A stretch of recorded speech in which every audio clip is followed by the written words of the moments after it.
you just had a turbo session and a run this morning. And what I always ask myself when I get off the turbo is, how do pros convince themselves after a hard session on the turbo that this is the thing they want to do for their whole life or for the next 20 years, let me say? Yeah, good question. To be fair, this morning it was just, I think I averaged 220 watts, so it was pretty easy. But yeah, I don't know why we do it really. It's a pretty hard sport. Yeah. I don't know. I think triathlon is a very honest sport. I think it's I don't know. I don't think people who do triathlon do it to show off, you know, like you would do in, I don't know, CrossFit or High Rocks or some other sports. Yeah, you know? shirtless and everything. Exactly. I think people who do triathlon, they do it for themselves and to see how far they can push their own body and see how disciplined they can be, how healthy they can get. Because at the end of the day, when you're really reaching peak performance, you're also trying to achieve peak health. You know, people who are very fit, they're also very metabolically fit, and when you're very metabolically fit, you're very healthy. So yeah, I think it's a healthy lifestyle, and seeing how good you can get and how well balanced. It's also a very well balanced sport. You know? So yeah, I mean, yes, it's hours in the garage or whatever, your pain cave, but yeah, I enjoy it. I always find this switch when I go from like summer to winter. I really hate the initial sessions of being inside, but then I think you get into a routine and you almost kind of like enjoy it a bit. Yeah, because you're doing it day in, day out, and it's like, I think it's very easy to see progress in indoor training more so than outdoor, because maybe if you're going outdoors one day it might be too windy, so your pace slows down and you can't measure everything like you do inside. It's very controllable, everything's measurable. So yeah, I think it's a great tool to have. Nice. Do you remember your first touching point with InSide, when you see the brand first, or the wheels, or? Do I remember my first touching point? It's difficult because I'm someone who's I'm constantly on the lookout for equipment and material, and I like to think that I always know my stuff and always kind of keep a door open to know kind of where gains are to be had. I definitely remember my first ride on InSide wheels, which were we were doing a training camp actually with Canyon in the lead up to Nice, and they had some InSide wheels, and I was trialing different wheels for the course. And then after that, I did some aero testing, and the InSide wheels turned out fastest on my bike, on the Canyon, and with my position anyway. And so yeah. Also, I think what kind of brought me, or what convinced me to change with InSide was more than just the wheels, was the overall support that the brand could give me.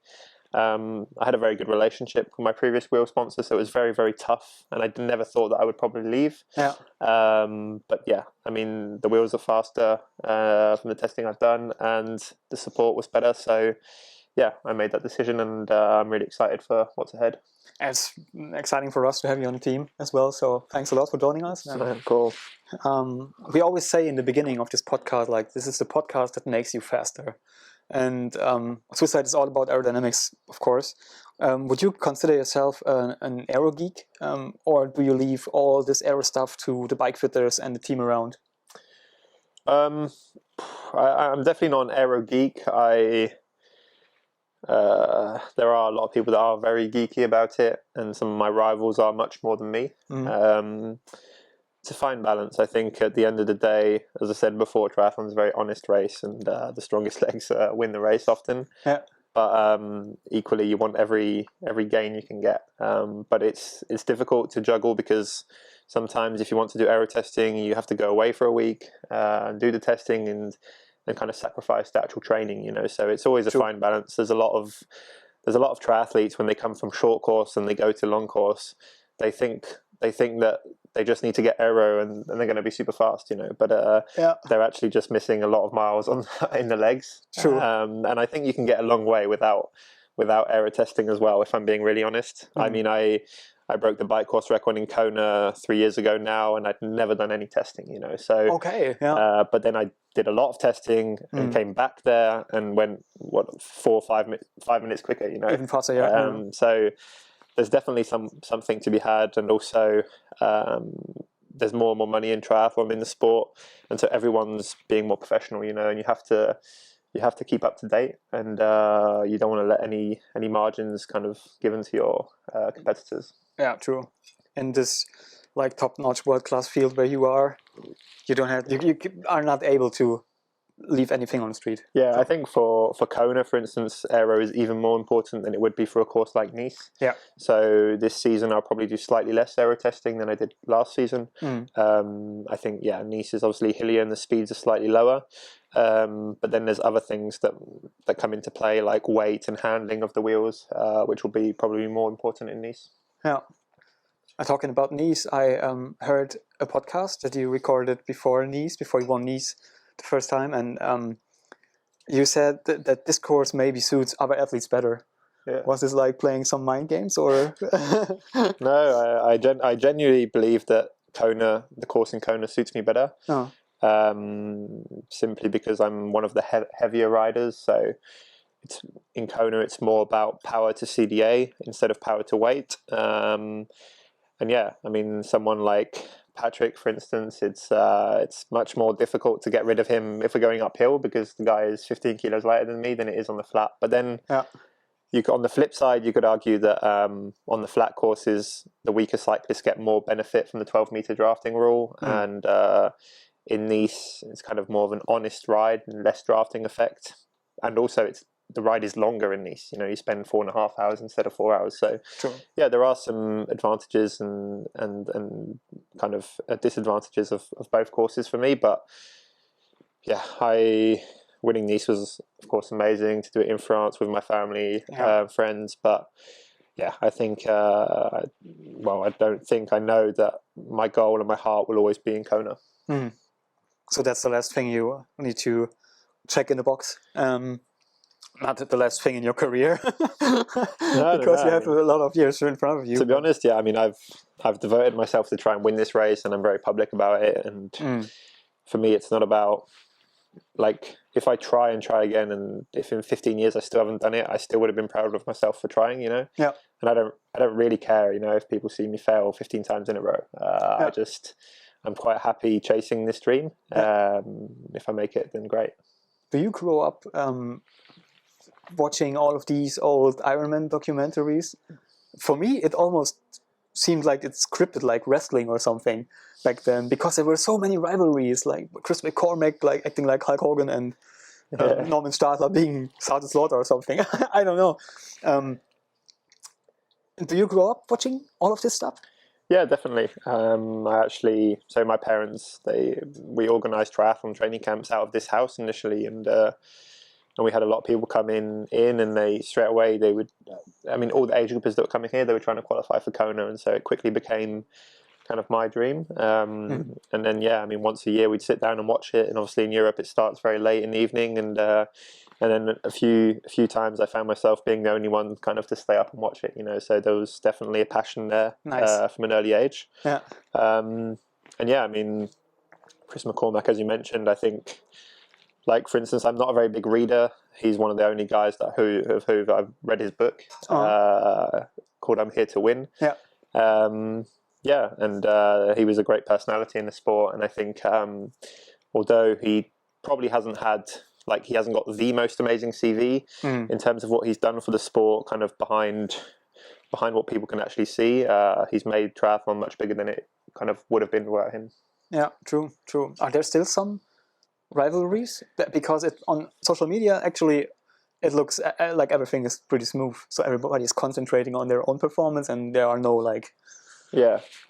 I mean, I think there are a few people that didn't really like each other. I mean, Jan and Patrick are a clear example of that. Yeah, of course. If we're gonna go there, I mean, I tried to create some beef back in the day at the Collins Cup with Sam Long and Lionel Sanders, and it got my name out there, and great. And then I got my ass whooped that day. Yeah. But yeah, it's difficult. I definitely feel that some people, I feel like some athletes, they just do their job, like they just perform, and they just want to perform, and that's fine. but I also think if you really want to, if you're really in love with the sport and really passionate about the sport, you want to bring people from outside the sport into it, you have to make them want to watch it, and to do that, for sure, you have to create some rivalries. Yeah. I was actually watching this morning a documentary about Kimbo Slice. You know Kimbo Slice? Yeah. And he wasn't, so he was a street fighter that got famous on YouTube, Yeah. and then suddenly he kind of went into mixed martial arts and into MMA, and so many people that never watched MMA came and watched it just because they wanted to see if he was going to get beaten or not, Yeah. And I think it's important.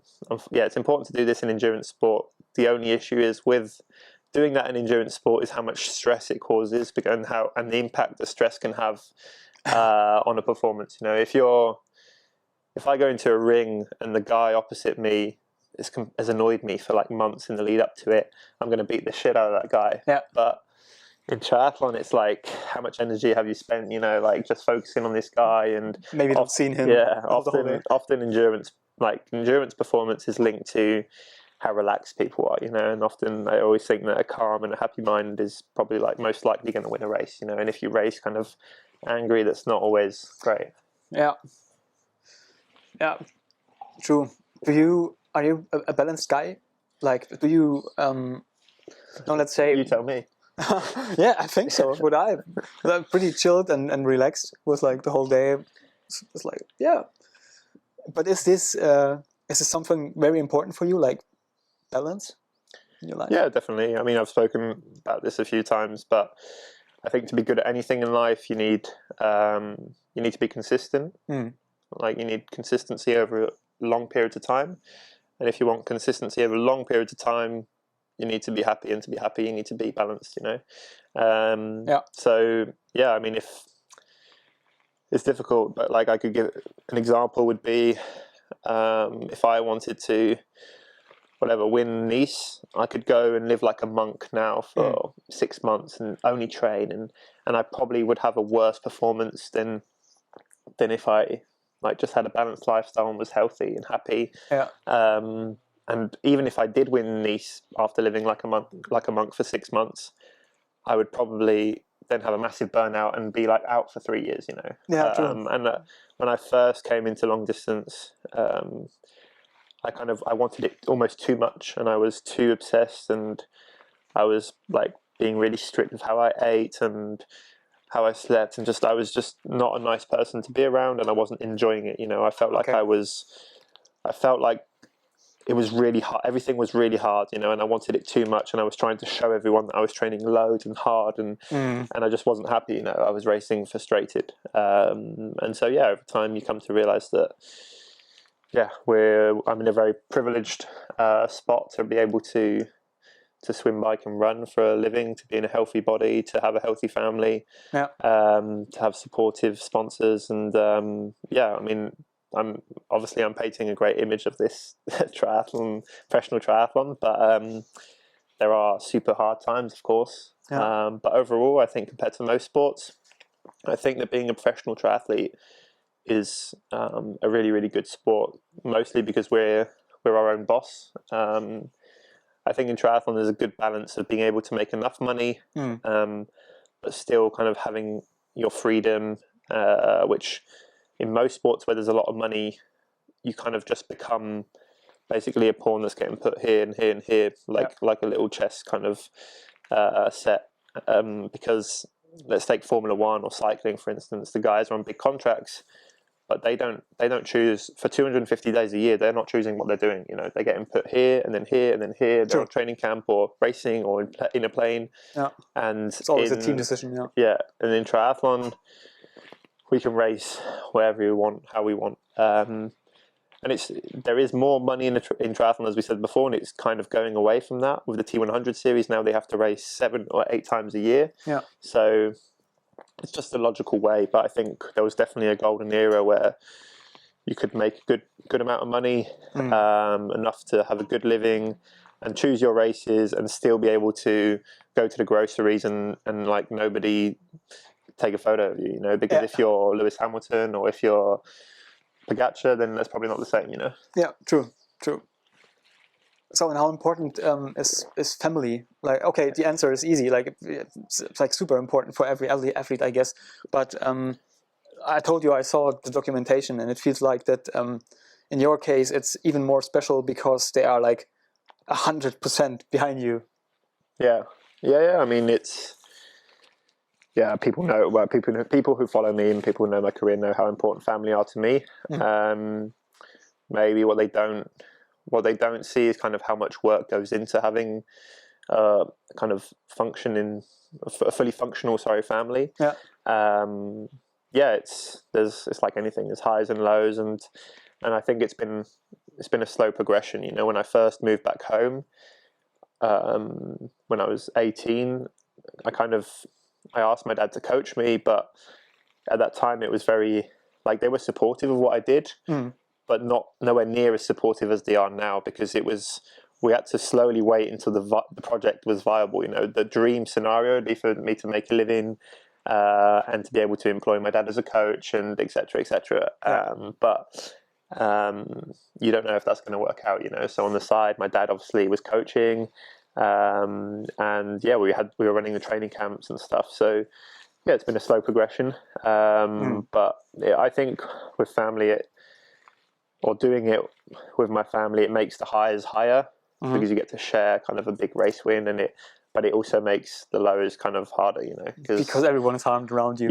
When for instance, this year or last year, sorry, when I got disqualified from Ironman Victoria, and like, me and myself, I was kind of okay, because I knew that I didn't make any mistakes personally, or not any drastic mistakes. You know, I knew that I wasn't cheating anyway. But I got a drafting penalty, and it just, the next day I was kind of all right in myself, but I could just tell that my family were just like so down and depressed, and that was really hard for me, you know, because you also then have to lift them back up, you know. Yeah, true. It's hard, I guess, because you don't have to pick yourself. It's hard enough to pick yourself up after such a such a race. But yeah, my dream has always been, I've had this very clear image in my head of me and my brother and my parents on the finish line in Kona, kind of with the tape in our hands. And so I'm going to strive to make that dream a reality. Visualizing the goal. So would you consider yourself a happy guy? More and more so. Okay. Yeah, as I said before, when I first moved back home, my first years in professional triathlon, I guess, were really, I think I was quite the opposite. People around me thought that I was pretty miserable. Okay. And yeah, I mean, more and more so, I think I'm pretty content, you know. And I think also with age, you kind of realize that being happy is also a choice, you know. And I think I've learned that probably from my mum. My mum's always naturally been kind of the rock of the family, and showed a lot of positivity, and kind of no matter what's happened, she'll always kind of put on a brave face and be happy, and I think that can lift the whole room up. And so I would say I'm pretty happy. That's nice. That's the best answer to this question, I guess. Really. Yeah, it would be shit if I sat here to now. I'm really sad. Not much people can say this, I guess. I've just signed a contract with Society. I'm so sad.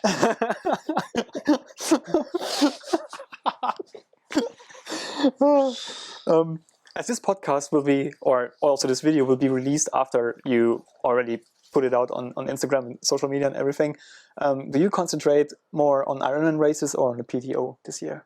This year, fully for Ironman. Yeah. All right. I hesitated, but I think the T100 is a small financial gain, but my heart was just telling me to go with what I really want, and that's to be world Ironman champion, you know. And if I can do that again and again and again, then great. And so I just had this gut instinct to focus on Ironman. Like I said, I watched this documentation about you and everything, and I consumed more stuff. Like, I guess you're really selling my documentary in this. Yeah. Watch it. Go watch it. It's really great. Fuck. No, I lost it.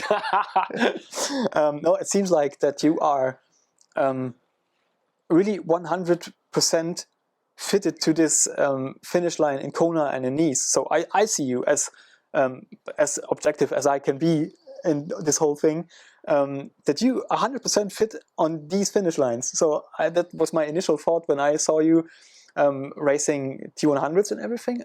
It was quite kind of like, yeah, you are like totally on fire, and I bet that you are, when you start, that you are giving your all and everything at every race. But for me, it really feels like that you are like 100% committed to do these long distance races. Yeah, I think what has attracted me to triathlon or Ironman specifically is I just like this kind of last man standing of these long events, this kind of vibe that you get from it. I feel like a T100 or a half Ironman, it's the fittest guy wins, but in Ironman there's something a bit more than that. It's also about how much you really want it, about your deep kind of profound motivations, and also that anything can happen on the day. You get some amazing athletes that are really fit, like me this year in Kona, and they completely blow up, finish 18th. So yeah, it's not just the fittest guy who wins, it's the best guy, and the best means so many things, it means being well balanced, I guess. Yeah, so a great overall performance matters in these races. We're already at the last question, and if we would talk in the end of the year, like in, let's say, December 2025, best case, what would be your statement about your season 2025? Well, my goal for the season is to win Nice and the 70.3 World Champs. So triple crown is the goal. Nice, yeah. I've really set the bar high, but that's just how I go. As I said before, I'm not afraid to fail. I feel that that's how you get better. So the goal is I'd be content if I win them 3, but I mean I'll probably be content if I win none of them also. Life isn't bad. No, I'm not saying I probably wouldn't be content with the season, but I would still be content in myself, because I know that whatever happens, I would have really committed to trying to be the best possible triathlete, and at the end of the day, the outcome is what the outcome is. Yeah. So what's left to say is I wish you all the best for this season and for preparations and everything. And I think we see each other at aero testing and stuff this season. Yeah, and the Seville Marathon as well. Yeah, Seville. Oh yeah. The showdown between you and me. I will only see you from behind, man. Not even from behind. I think I will run a 3:10, and you will be like 2:30 or something. Yeah, but I'm actually starting in the pro field, so I think I'm going to be last of the pros. But still. Like running is my weakness. So I'm hoping that after Seville, I think okay, I'm not that shit at running. That's my goal. Okay, so that's the reason why you're starting at the marathon, just for your mind, just to have one really good marathon. Yeah, I guess I want to do it so that yes, because sometimes if I feel like if I race an Ironman, knowing that I can run a 2:20 marathon or something, then I think I can maybe be a bit more conservative on the bike. Yeah. That's the goal. Yeah, looking forward to see some major performances on the bike from you this year, like I said, and wish you all the best, man. Thanks a lot for the interview. Cheers. Thanks for everything.